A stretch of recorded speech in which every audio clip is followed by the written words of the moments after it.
her zaman İzzet u şerefeş bo ehli iman Berxedana Filistina Müslüman İzzet u şerefeş bo ehli iman Berxedana Filistina Müslüman Mazlum milleti Filistin Eyrun ya çağışır Yasin Jiba Xweda ewn mizgin İsrail tim iflas kiriye Siyonistim zelil bûye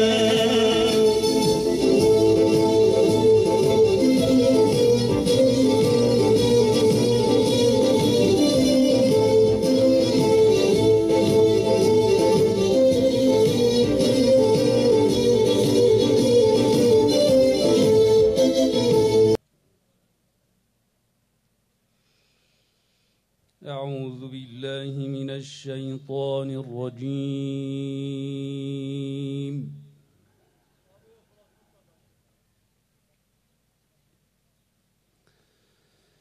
بسم الله الرحمن الرحيم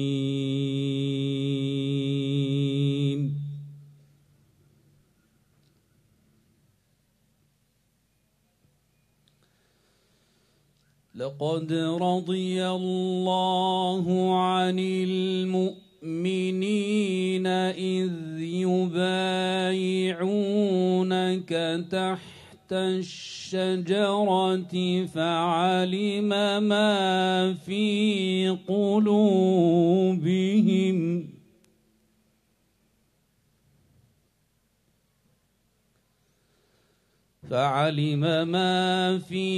قلوبهم فأنزل السكينة عليهم وأثابهم فتحا قريبا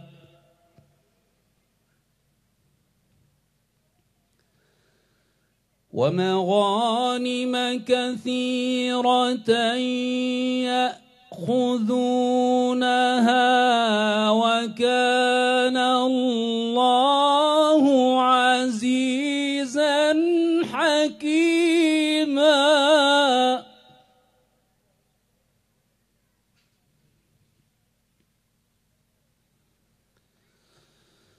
وعدكم الله مغانم كثيرة تأخذونها فعجل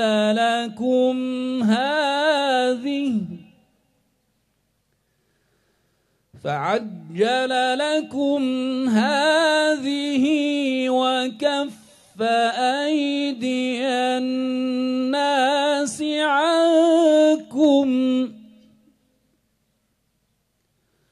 ولتكون آية للمؤمنين ويهديكم صراطا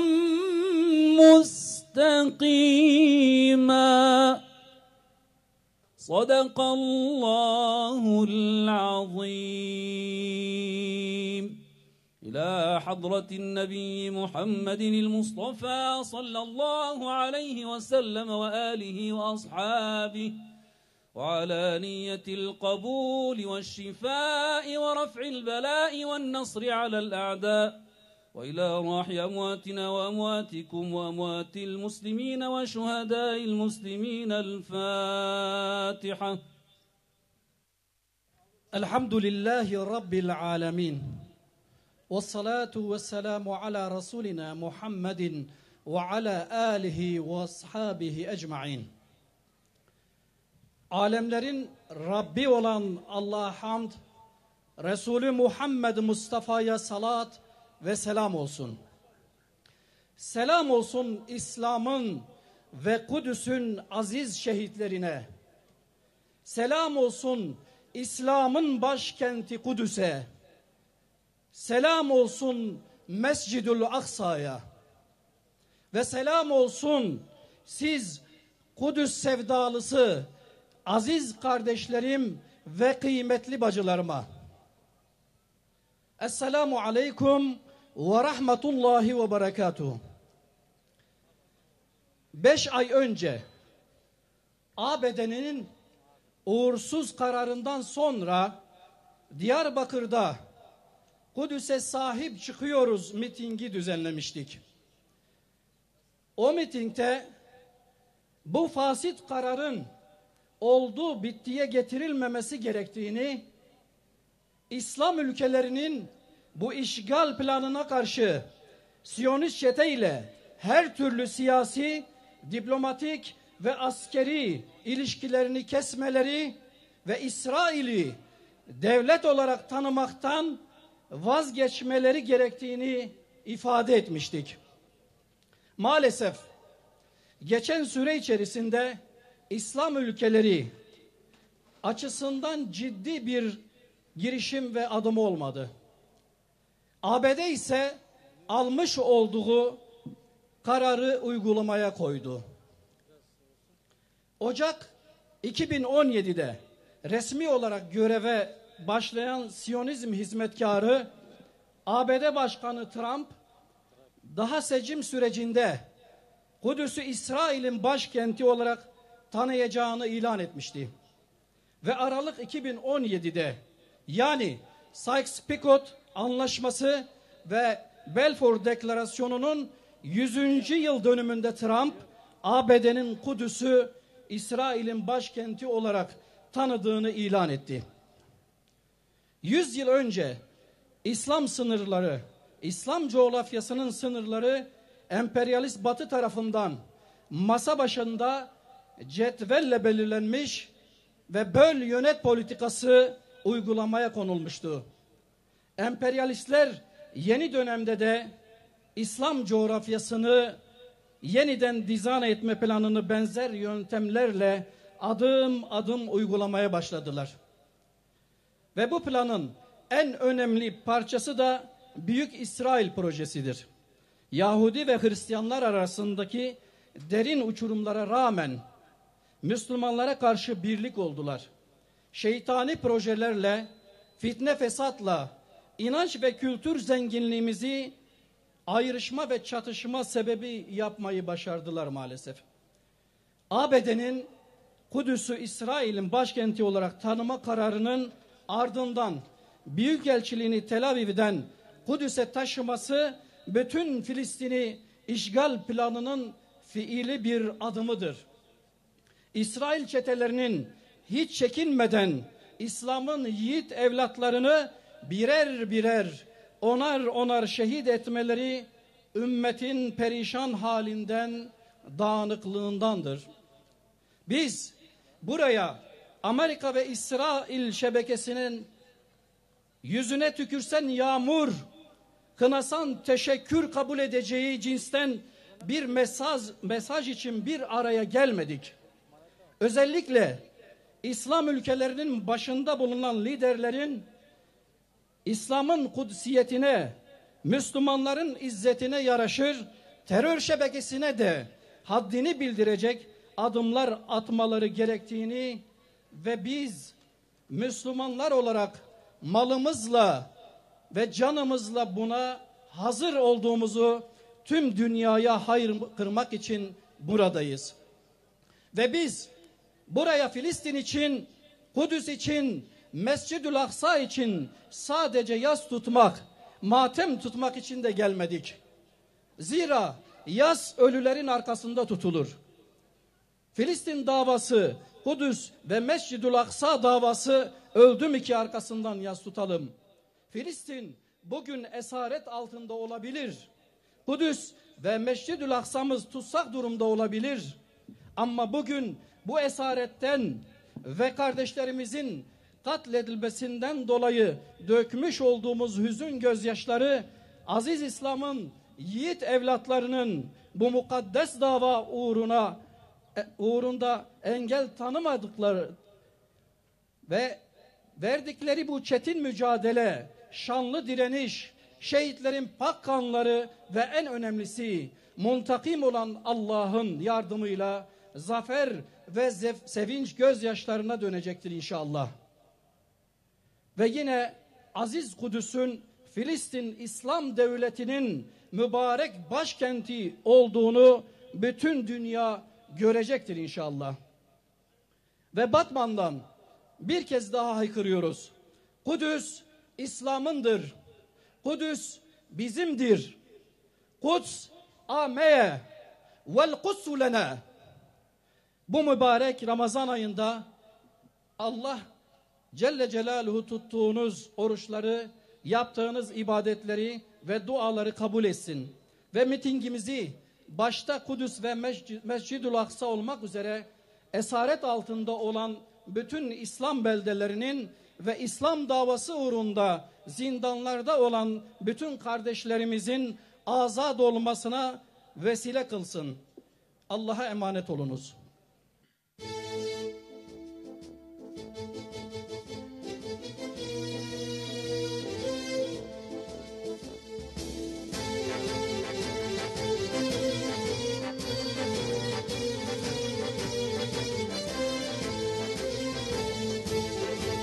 Kan bayrağı kurakın hava.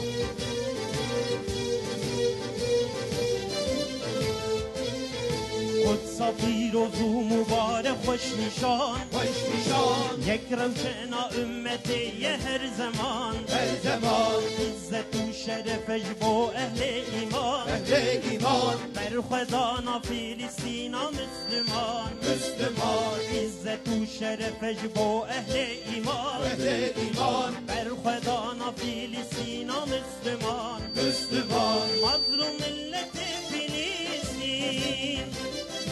Eyrun ya çaveşir yasin. Civa feda evnum mizgin. İsrail temifla Suriye. Siyonistin zelil buye.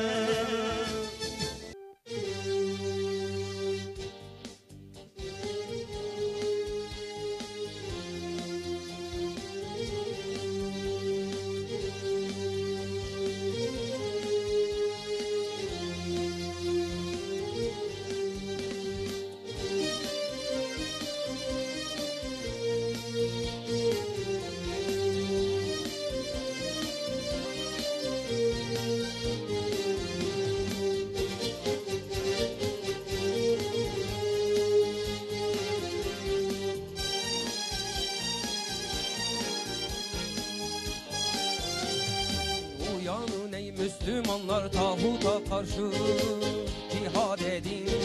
Ey mahrumlar Müslümanlar, İslam yolunda kıyam edin.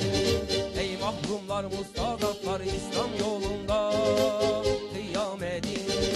Ey Muhammed'in eferler cundullahi cengaverler, bir adım kaldı zafere direnişte sebat edin.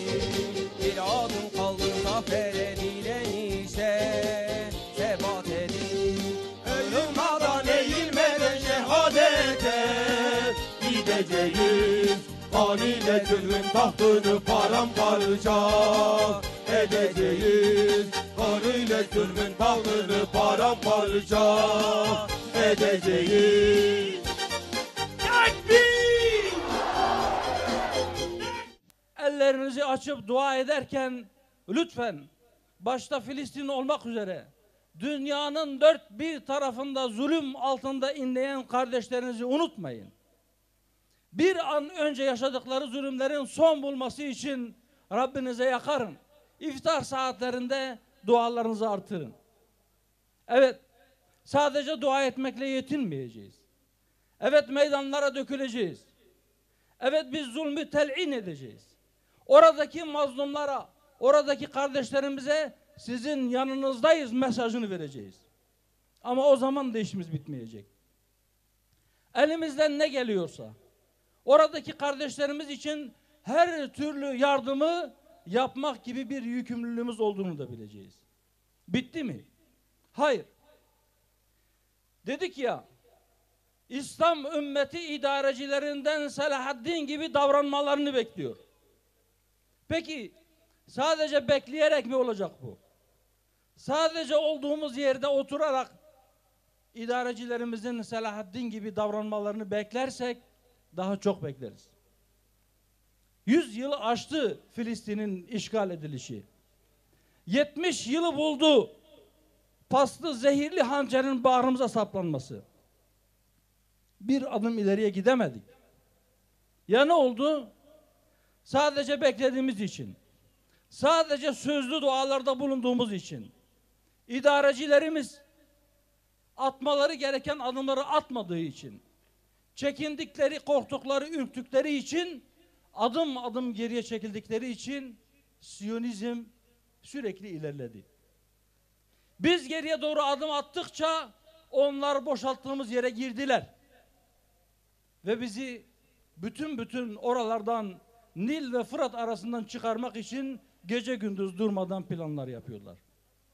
Öyleyse bizim idarecilerimize, İslam ülkelerini yöneten idarecilere baskı yapmamız gerekir. Onlara cesaret vermemiz gerekir. Diyeceğiz ki, eğer siz Kudüs'e yürüyecekseniz, eğer siz Mescid-i Aksa'yı yeniden kurtarmak istiyorsanız, işte bizler, işte halk sizin arkanızdayız. Sizin yanınızdayız. Bize ne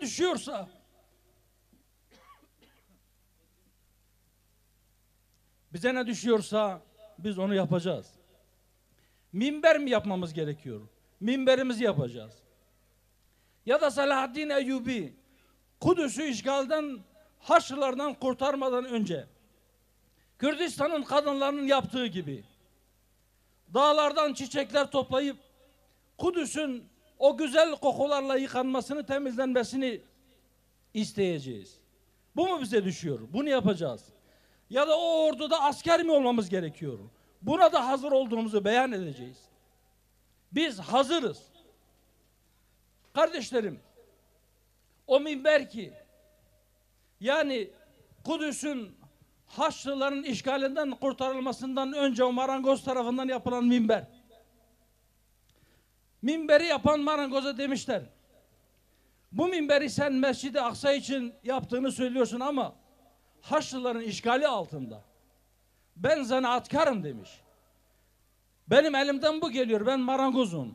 Ben minberi yapıyorum, bir cengaver, bir komutan çıksın, Mescid-i Aksa'yı özgürleştirsin ve bu minberi oraya kondursun. İşte o minber 1969 yılında Mescid-i Aksa Siyonistler tarafından yakılınca zarar gördü. Ve bunun üzerine İslam ülkeleri toplandı. Bugünkü İslam İşbirliği Teşkilatı denen örgütü kurdular. Onun varlık sebebi Kudüs davasıdır. Onun varlık sebebi Mescid-i Aksa'nın yakılmasıdır. Kuruluş nedeni budur. Dün İstanbul'da toplandılar. Bazı kararlar aldılar. İşlerinde çok güzel kararlar var. İşlerinde cesurca bazı ibareler var. Fakat maalesef görmek istemediğimiz, duymak istemeyeceğiniz bazı cümleler de var. Amerika'nın atmış olduğu bu adımdan dolayı adeta yalvarır cümlelerle lütfen bu kararını gözden geçir, bir daha benzer şeyler yapma diyorlar. Ama İslam ülkelerinin idarecilerinin yapmaları gereken şeyleri biz daha önce söylemiştik. Bunlardan bazıları da var orada. Mesela diyorlar ki Siyonizmin benzer katliamlarını, benzer vahşiliklerini cesaretlendirecek adamlar kimse atmasın, atarsa biz onlara karşı alınabilecek bütün tedbirleri alma kararındayız. Bu güzel bir şey. Bu şimdiye kadar belki bu açıklıkta dile getirilmemiş bir şey. Fakat İslam ülkelerini idare eden o idarecilere sesleniyoruz. 5 ay önce Diyarbakır'da yapmış olduğumuz mitingde de söylemiştik. Benden önce kürsüye çıkan, selamlama konuşması yapan kardeşim de kısmen değindi. Bir kez daha buradan, Batman'dan İslam ülkelerini idare edenlere sesleniyorum. 1. Siyonist terör şebekesiyle bütün ilişkilerinizi kesin. Eğer siz Siyonist terör rejimini bir devlet olarak kabul ederseniz, Kudüs'ün sadece doğusunun Filistin'e ait olduğunu kabul ederseniz, emin olun onlar Filistin'de kardeşlerimize yaşayacak bir karış toprak bırakmayacaklar. Siz onlardan çekinmeyiniz. Biz Siyonizme savaş açarsak, biz Siyonizme kılıç çekersek, biz onlarla her türlü alanda mücadele kararı alırsak bize zarar verirler. Siyonizm küresel çapta çok geniş imkanlara sahiptir. Bize zarar verecekler diye korkuyorsanız korkunuz boşunadır. Emin olabilirsiniz.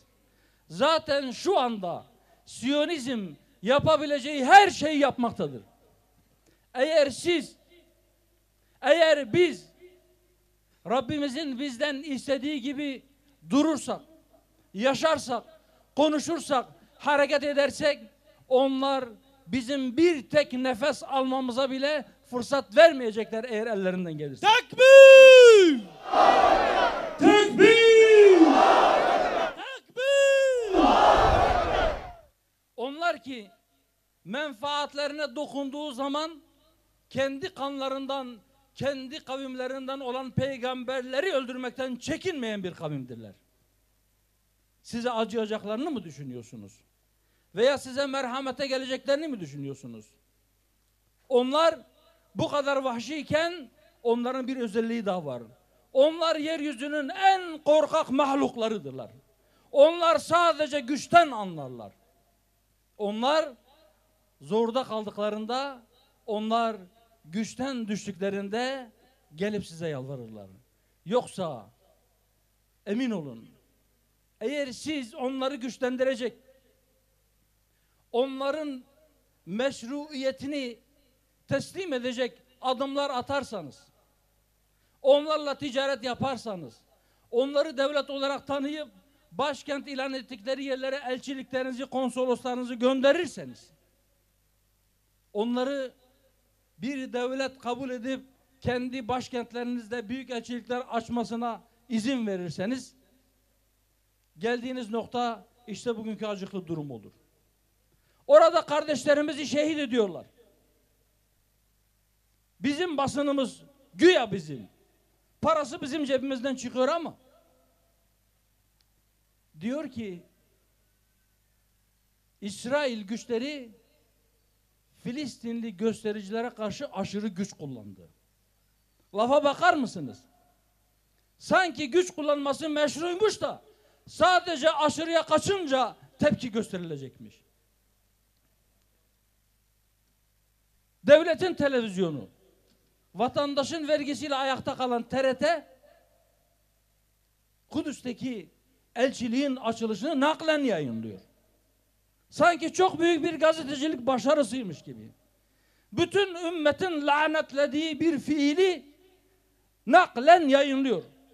Müslümanların gözünün içine soka soka, bakın işte siz böyle acizsiniz. Hayır, Müslümanlar aciz değildir. Fakat yöneticilerinin biraz daha cesur olması gerekir.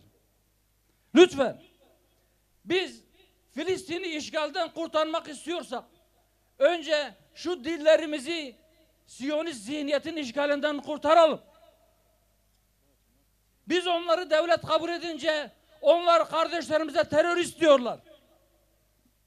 Biz onların güç kullanmasını meşru sayınca onlar sadece kullanılan mermi gerçek miydi, plastik miydi? Bunu bize tartıştırıyorlar. Ne fark eder? Orada benim kardeşimin şehadetine neden olan mermi plastik mi, çelik mi? Ne fark eder? Ne değişir? Oradaki kardeşim elinde silah yokmuş da buna rağmen ateş ediliyormuş, öldürülüyormuş. Kendi toprağında yaşıyor.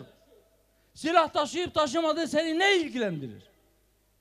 Sen orada işgalcisin. İşgale karşı direnmek, her türlü direnmek meşrudur. Bir haktır. Eğer biz izzeti kuşanmazsak korkarım ki bu işgal daha çok devam edecek. Eğer biz Mescid-i Aksa'nın, Kudüs'ün işgalden kurtulmasını istiyorsak, onu işgalden kurtaracağız dersek, önce zihinlerimiz işgalden kurtulmalı. Önce yüreklerimiz işgalden kurtulmalı. Yüreklerimizden biz şunu yaparsak Amerika ve avaneleri, küresel Siyonizm sermayesi bizim ekonomimizi batırır, yok bizi işgal eder, yok bize şu zararı verir korkularından kurtulmalıyız. Önce biz kendimizi kurtaracağız. Yahu daha ne yapsınlar? Adamlar ellerinden gelen her şeyi yaptılar. Bundan sonra da yapmaya devam edecekler. Ne zamana kadar? Siz, biz, hepimiz bir araya gelip sıkılı bir yumruk gibi kaşlarımızı çatıp Siyonizme sen buradan defolacaksın deyinceye kadar bu böyle devam edecek. Onlar gücü karşılarında görünceye kadar devam edecek. Yine İslam ülkelerinin yöneticilerine bir çağrımız olmuştu. Demiştik ki uluslararası gündemden bunu düşürmeyin. Uluslararası platformlarda, uluslararası kuruluşların gündeminde bunu canlı tutun. Bu davayı her tarafa götürün. Sizin yapmanız gereken şeylerden bir tanesi de budur. Ama dün İstanbul'da yaptığınız gibi Filistin'e uluslararası barış gücü davet etmeniz değil. Daha önce biz uluslararası barış güçlerinin ne yaptığını biliyoruz değil mi? Nereden biliyoruz? Hani Bosna'da Avrupa ülkelerinin askerleri orada Boşnakları, Müslüman Boşnak kardeşlerimizi korumak için orada güya duruyorlardı ya. Hepsini silahlarını alıp silahsız bir şekilde hepsini kadın çocuk yaşlarıyla birlikte Sırp kasaplarına teslim ettiler. Binlercesi orada mazlumane şehit edildi. Biz bu uluslararası güçlerin Filistin'i korumayacaklarını, oraya giderlerse izzetlice direnen Filistinlilerden Siyonistleri koruyacaklarını biliyoruz. Sizin yapmanız gereken şey bu değildir. O deklarasyonda sonuç bildirgesinde ilan ettiğiniz gibi gelin şunu yapın. Siyonizme destek veren bütün ülkeler, bütün kişiler ve kuruluşlar sizin yaptırım listelerinize girsin. Biz Siyonizmle iş tutanla ticaret yapmayacağız deyin. Biz onlarla ilişkilerimizi daha düşük seviyelere indireceğiz deyin. Biz önce kendimiz birlik olacağız, Siyonizmle ilişkilerimizi keseceğiz ve ondan sonra onlarla ilişki kuranlara da yaptırımlar uygulayacağız deyin. Yeter mi? Yetmez. Sizin daha yapacak şeyleriniz şu. Biz burada belki Filistinli kardeşlerimiz için sadece dua ediyoruz. Sadece miting yapabiliyoruz. Sadece yardımlar toplayabiliyoruz. Fakat bu yardımların ulaştırılması buna silah yardımları da dahildir. Oradaki kardeşlerimiz kendilerini savunamadıkları için Yahudilere ancak taş atıyorlar. Ve bir çağrımız daha. Ey İslam ülkeleri! Madem siz Filistin'i bir devlet olarak tanıyorsunuz ve madem bütün ülkelere çağrıda bulunuyorsunuz, zaten şu anda dünya üzerinde bağımsız devlet olarak kabul edilen ülkelerin 4'te 3'ü Filistin'i devlet olarak tanıyor. Öyleyse haydi devlet olarak tanıdığınız Filistin ile doğrudan münasebetler kurun. Mesela onlara gönderdiğiniz malları ister hibe olsun, ister sattığınız mallar olsun, Siyonistlerin işgali altındaki limanlar üzerinden göndermeyin. Mesela yine gemi filoları yola çıksın. Filistinlere göndereceğiniz yardımlar veya sattığınız mallar doğrudan doğruya Filistin topraklarına, en azından şimdilik işgal altında olmayan, sadece abluk altında olan Gazze'ye sizin tarafınızdan ulaştırılsın. Kahrolsun İsrail, kahrolsun Amerika. Kahrolsun İsrail, kahrolsun Amerika, kahrolsun İsrail, kahrolsun Amerika. Tekbir! Bunları yapabilirsiniz. Ve bir şey daha. Bazıları diyor ki bu gerçekleşmelerden dolayı uluslararası ceza uluslararası geçmesi çok. Geçse bile aldığı kararların sonuç vermesi ya da İsrailli teröristlere onların elebaşlarına hak ettikleri ceza vermesi çok mümkün görünmüyor. Bunun yerine bir süredir teklifte bulunuyoruz. Bir kez daha buradan tekrar edeyim. Şu anda yürürlükte bulunan kanunlara göre dünyanın herhangi bir yerinde herhangi bir ülkenin vatandaşı olan herhangi bir kimse tarafından bazı suçlar işlenirse Türkiye'de onlar hakkında soruşturma yapılabilir. Kanunlar buna müsait. Nedir o suçlar? Bir tanesi insanlığa karşı suç. Bir tanesi soykırım suçları. Siyonist çetelerin Filistinli kardeşlerimize uyguladıkları kelimenin tam anlamıyla bir soykırımdır ve insanlığa karşı suçtur. Buradan savcılara sesleniyorum. Soruşturma başlatmak için daha ne bekliyorsunuz? Ve bir şey daha. Yabancı ülke vatandaşları hakkında bu davaları açmak için Adalet Bakanlığı'nın iznine gerek var. Eğer sadece Adalet Bakanlığı'ndan izin bekliyorsa savcılar, buradan Sayın Adalet Bakanı'na da sesleniyoruz. Biz burada meydanlara çıkıp slogan atabiliriz. Miting de yaparız. Bizim elimizden bu kadar geliyor. Fakat siz yetkili ve sorumlu bir makamdasınız. Siz ilişkilerimiz bozulacak diye, zaten olmaması gereken ilişkileriniz bozulacak diye bu izini vermemezlik etmeyin lütfen. Bu izni verin ve o Siyonist terör çetelerinin elebaşları ve onların üyeleri her kimlerse onlarla ilgili soruşturmalar açılsın ta ki onlar etraflarına ördükleri duvarların dışına çıkmaya korksunlar. Fakat bir şey daha. Lütfen bu soruşturmaların akıbeti Mavi Marmara davası gibi olmasın. Mavi Marmara davasını biliyorsunuz. Mavi Marmara'nın başını çektiği bir gemi filosu oradaki kardeşlerimize yardım götürmek için yola çıkmış. Uluslararası sularda Siyonist terör şebekesinin saldırısına uğramış. Ondan fazla kardeşimiz şehit olmuş ve gemilerdeki insanlar Aşdod limanına götürülmüşler. O insanların şehadetinde sorumluluğu bulunduğu düşünülen teröristlerin elebaşları hakkında İstanbul Ağır Ceza Mahkemesi'nde bir dava açılmıştı. Daha sonra bir anlaşma imzalandı. Bu anlaşmayla o dava düşürüldü. Şu anda istinafta bekliyor. Karar temiz edilmiş bekliyor. Bozulacak diye bu açılacak soruşturma açılır. Mavi Marmara uğratmayın lütfen. Bakın insanlar görüyor neyin ki tartışmayı yaptık. Yardımları kabul etmektir. Siz İsrail'seniz onların yüksek ses kardeşlerinize terörist yarın adım göndermenizde onlar sizin terörizme yardım edecekler. Evet. Bekliyorsunuz. Daha söylenecek fakat ben sözü size eziyet olsun istekle bacılarım.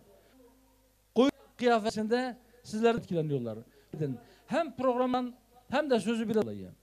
Evet, Müslümanlar olarak da dua edeceğiz. İçin yapılan etkinlik. Onlar için destek vereceğiz. Yöneticiler Filistin'de daha ciddi bir şekilde baskı yapacağız.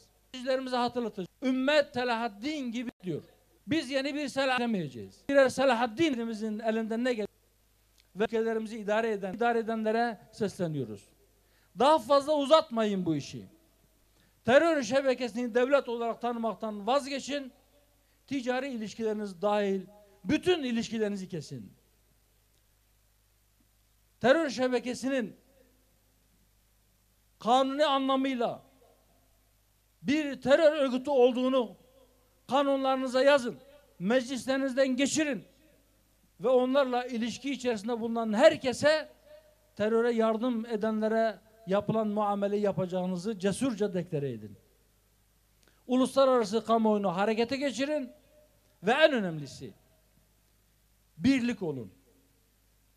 Şu İslam İşbirliği Teşkilatı'nı eğer olmazsa başka bir isim altında, başka bir çatı altında İslam ülkelerini bir araya toplayacak bir girişimde bulunun. Ve ey İslam ümmeti ve onları yönetenler, Allah aşkına hiç olmazsa şu ümmetin üzerinde ortaklaştığı bir kısım yöneticileri dışarıda bırakıyorum ben. Ümmetin üzerinde ittifak ettiği, Müslümanların ilk kıblesi, yeryüzünde inşa edilen mescitlerin ikincisi, bütün peygamberlerin, Hazreti Peygamberimiz Muhammed Mustafa sallallahu aleyhi ve sellemin arkasında saf tutup namaza durduğu mescidi işgalden kurtarmak için olsun, aranızdaki ihtilafları bir kenara bırakın. Birbirinizle didişmeyin. Birbirinizle uğraşmayın. Sonra gücünüz kaybolur. Siyonizmin elinde işte bugün olduğu gibi oyuncak olursunuz. Takbir! Takbir! Takbir! Müslümanların aralarındaki ihtilafları çözdü. Birbirlerine haksızlık yapmaktan, birbirlerinin hakkını yemekten vazgeçti. Adalet temelinde sorunlarını çözdüğü, sıkılmış bir yumruk gibi bir araya geldiği ve Mescid-i Aksa'yı Haçlı işgalinden kurtardıkları gibi Siyonizmin işgalinden de kurtardıkları günü görmek ümidiyle hepinizi Allah'a emanet ediyorum. Esselamu Aleyküm ve Rahmetullahi ve Berekatuhu. لكننا سدنا فاسجد يا ضارب وتقدم صاروخ العزة قد. Evet, teşrifleriyle bizleri onurlandıran, mana dolu konuşmalarıyla bizleri aydınlatan Sayın Genel Başkanımıza teşekkürlerimizi sunuyoruz. Evet değerli kardeş ve bacılar, programımız devam ediyor. Evet, biz Selahaddin'in torunlarıyız. Söz veriyoruz. Selahaddin'den yarım kalan tarihi seferimizi tamamlayacağımıza söz veriyoruz. Selahaddin gibi Kudüs'ü özgürleştirmedikçe mücadeleden pes etmeyeceğimize söz veriyoruz. Çünkü Kudüs bizim Rabia'mızdır. Herkesin bir Rabia'sı vardır. Bizim de Rabia'mız farklıdır. Evet, bizim Rabia'mız bütün Rabia'ların üstünde evrensel bir Rabia'dır. Bizim Rabia'mız, biz diyoruz ki tek bayrak, kelime-i tevhid, tek devlet, bütün İslam coğrafyası, tek liderimiz Hazreti Muhammed Mustafa sallallahu aleyhi ve sellem, tek İslam, İslam milleti, evet tek millet, İslam milleti, bizim Rabia'mız budur. Biz Batman'dan Rabia'mızı bütün dünya aleme ilan ediyoruz. Bizler Türk'üz, Kürdüz, Arabız, Lazız, Çeçeniz ama bizler İbrahim'in milletindeniz. Bizler İslam'ın ümmetiyiz. Batman'dan bunu ilan ediyoruz. Bizim Rabia'mız budur ve bu Rabia'yla Kudüs'ü azat etmeye namzetiz. Selahaddin'e söz verdik. Torunları olarak yarım kalan bu tarihi seferi tamamlayacağız Allah'ın izniyle. Değerli kardeş ve bacılar, tekrar sanatçı kardeşlerimizi huzurlarınıza davet ediyorum. Buyurun.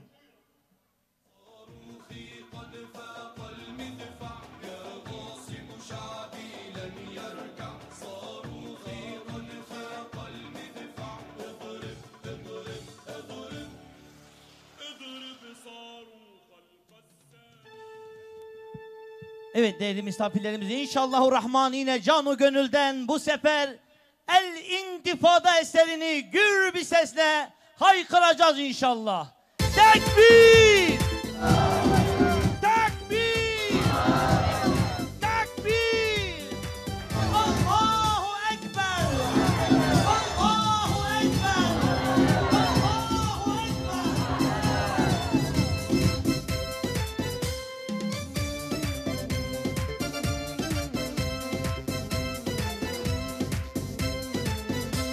الانتفاضة مستمرة حتى طوت العرض حرة. الانتفاضة مستمرة حتى طوت العرض حرة.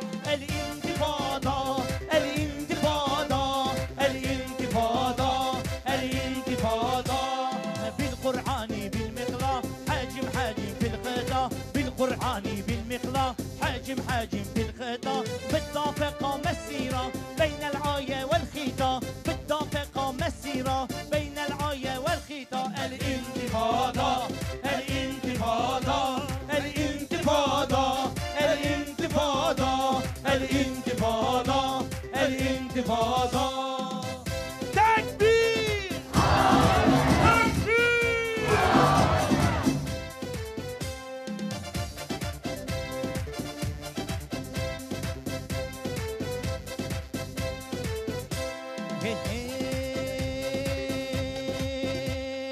أطفال خلف الحدود وحجرتهم كالرؤود. أطفال خلف الحدود وحجرتهم كالرؤود. خيبر خيبر يا يهود جيش محمد سوف يعود. خيبر خيبر يا يهود جيش محمد سوف يعود. الانتفاضة الانتفاضة الانتفاضة الانتفاضة الانتفاضة الانتفاضة.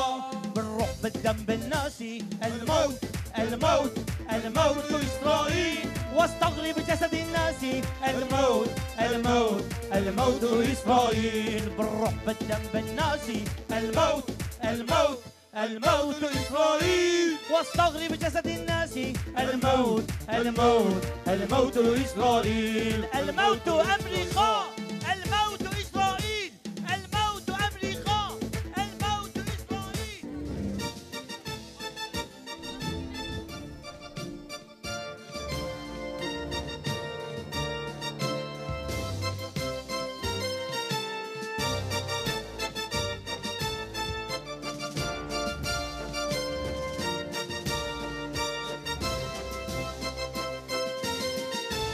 أمريكا أمريكا شيطان مازنتي أمة إسلام را دشمن مازنتي. أمريكا أمريكا شيطان مازنتي أمة إسلام را دشمن مازنتي. دشمن قرآن دشمن إنسان درشن خينا فقير ظلم رزاني دجان دولتي فتنا لهر دردي. دجان دولتي فتنا لهر دردي. ملت قرآن ربن خرخواز انسان ربن لهم برج ما كفره دشمن أمريكا بن. دشمن آن ربن خرخواز انسان ربن لهم برج ما كفره دشمن أمريكا بن. أمريكا أمريكا شيطان مازنتي أمة إسلام را دشمن مازنتي. أمريكا أمريكا شيطان مازنتي أمة إسلام را دشمن مازنتي. تكبير تكبير تكبير. الله أكبر الله أكبر الله أكبر.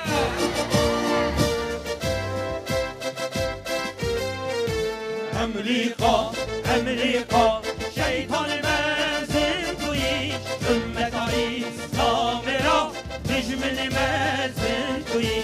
أمريكا أمريكا شيطان مازنتي أمة إسلام را دشمن مازنتي. خوشتك بيباد لم إخوتين الهب ملت جالو نزان تودد كشتن بهر خوين رج دنيا دي رهبر شيطان دي. خوين رج ملت دي رهبر شيطان دي. ملت جالون ربن الخاز جالون ربن لهم برج ما كفره دجمن أمريكا بن ملت جارهن ربن هيك سوارهن ربن لهم وجمع كفري دجمن أمريكا بن أمريكا أمريكا شيطان مازن توي أمة إسلام را دجمن مازن توي أمريكا أمريكا شيطان مازندي أمة إسلام را دشمن مازندي تكبير تكبير أعوذ بالله من الشيطان الرجيم بسم الله الرحمن الرحيم يا ربي لك الحمد كما ينبغي لجلال وجهك وعظيم سلطانك لا أحصي ثناء عليك أنت كما أثنيت على نفسك نحمدك يا ربنا على أفضل نعمك وهي نعمة الإسلام ذلك الدين القيم الذي ارتضيته لعبادك وقلت من يبتغي غير الإسلام دينا فلن يقبل منه وهو في الآخرة من الخاسرين وصل وسلم على خير خلقك إمام المجاهدين الذي أرسلته رحمة للعالمين وأمنته على وحيك وجعلته قدوة للسالكين وحجة على المعاندين وحسرة على الكافرين الذي أرسلته بالهدى ودين الحق وأيدته بنصرك الذي جاهد فيك حق جهادك سيدنا محمد سيد الأولين والآخرين وعلى آله وصحبه أجمعين اللهم انصر الإسلام والمسلمين اللهم أعز الإسلام والمسلمين وأيد كلمة الحق والدين اللهم أهلك الكفرة والمشركين أعداءك أعداء الدين اللهم أهلك عمالقة وإسرائيل اللهم فرق جمعهم وشتت شملهم واجعلهم وأموالهم غنيمة للمسلمين اللهم انصر المجاهدين في فلسطين الذين يجاهدون في سبيلك وفي كل أنحاء العالم يا ربي حمشتر بي صلاة والسلام لسر سيدي أنبياء بيشيفان مجاهدة إيكو رحمة عالمرة حضرت محمد عليه الصلاة والسلام هم لسر آلي لسر أصحابي هم لسروانك ودرياوانا مشين حتى رجع قيامته أي ربنا تشاهدي كويرو أم جبونا قدسات يا شريف جبونا مسلمان مظلوم ومستضعف جبو مسلمان فلسطين أم لفرجبيانا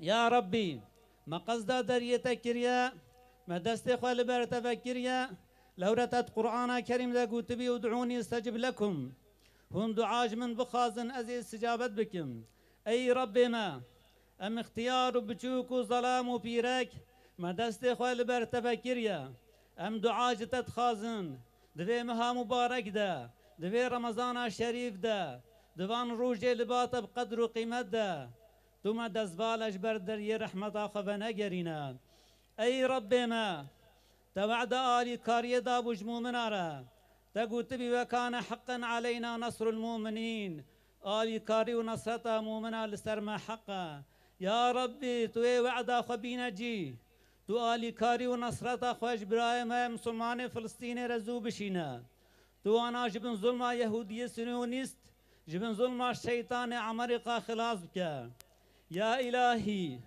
تو قدسا شريف بدست مسلمانا جبن تحكما يهودي وعمريقا خلاص كان شوات بدست حضرت عمر وصلاح الدين أيوبي تقود جبن دست أهل خاجا خلاص كري أي ربنا تشوى حضرت إبراهيم آجرين نمرود خلاص كر تشوى حضرت يوسف زندان خلاص كر تشوى حضرت موسى وبني إسرائيل فرعون وعسكري خلاص كر تشوى حضرت يونس جزكي حوت شطاريتيا بني بحري شطاريتيا شبه خلاص كر بوي شكلي مسلمان فلسطين مسلمان مياماري مسلمان سوري تمام مسلمان مظلوم وبندست ظلم سيونيستا ظلم أمريكا ظلم تمام كافرة ظلم منافقك وهوالي كافرانا روجكي زوتر وانا خلاص بك أي ربنا أم دعاجتت خازن بأسمائتي حسنى باسميتي قهار باسميتي جبار باسميتي شديد العقاب باسميتي ذو انتقام تزو سيونيستو عمريقا وهبالي وانا اعوان وانا آلی کری وانا دوست و احباب وانا توا بوان اسماء خوا وانا قهر و پریشان بکه یکیتیا وانا جهف بلا بکه زلزله تخدنا وانا تو وانا و مال وانا بکه غنیمش مسلمان را ای رب ما تو تفرقه جنابا في امة اهلنا لسر حقية وانا بجبينا ود بن راية توحيد دا بجي جنهاف دبن سياق قرآن والسنة دا برهاب بن وانا بك يك امات حتى بكارن مسجد الاقصى حتى بكارن قدس شريف جبن جزمي سيونيست نجس درخن خلاص بكن اي رب ما امزان انت دعوة مسلمانا كريا لباري كيتي وحدته با